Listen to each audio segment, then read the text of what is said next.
ഒരു കാക്ക അതിന്റെ ജീവിതം കാട്ടില് വളരെ സന്തോഷമായിട്ട് ജീവിക്കുകയായിരുന്നു. അങ്ങനെ ഇരിക്കുന്ന സമയത്ത് ഒരു അരയന്നത്തിനെ കാണാനിടയായി. ആഹാ, എന്ത് ഭംഗിയുള്ള ജീവി!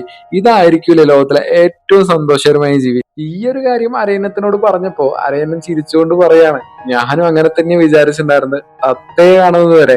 അങ്ങനെ നമ്മുടെ കാക്കക്കുട്ടൻ തത്തയെ തേടിപ്പോയി. അങ്ങനെ തത്തയെ കണ്ടപ്പോ തത്ത ഇതേ കാര്യം തന്നെയാ പറഞ്ഞത്, ഞാനും അങ്ങനെ തന്നെ വിചാരിച്ചിരുന്നത് മയിലിനെ കാണുന്നത് വരെ. അങ്ങനെ നമ്മുടെ കാക്കക്കുട്ടൻ ഒരുപാട് ദൂരം സഞ്ചരിച്ച് അവസാനം ഒരു സൂവിന്റെ മുകളിൽ കൂടെ പറന്നപ്പോ ദേ അവിടെ ഒരു കൂട്ടിൽ നമ്മുടെ മയിലിരിക്കുന്നു. ഒന്ന് ശ്രദ്ധിച്ചു നോക്കിയപ്പോ ഒരുപാട് ആളുകൾ അതിന്റെ ഭംഗി ആസ്വദിക്കുകയായിരുന്നു. അപ്പൊ ചെറിയ കുശുമ്പ് തോന്നിയാലും ഒന്നടുത്തേക്ക് ചെന്നു. അങ്ങനെ കാക്കക്കുട്ടൻ അടുത്തേക്ക് ചെന്ന് ഈ സെയിം കാര്യം തന്നെ അവതരിപ്പിച്ചു. അപ്പൊ മയില് പറയാണേ, ഞാനും അങ്ങനെ തന്നെ വിചാരിച്ചിട്ടുണ്ടായിരുന്നു, പക്ഷെ എന്റെ ഭംഗി കാരണം ഞാനിവിടെ തടവറയിലാണ്. നീ ഇവിടെ നിന്ന് നോക്ക്, എല്ലാ പക്ഷികളും ഇവിടെ ഉണ്ട്, പക്ഷെ കാക്ക മാത്രമില്ല.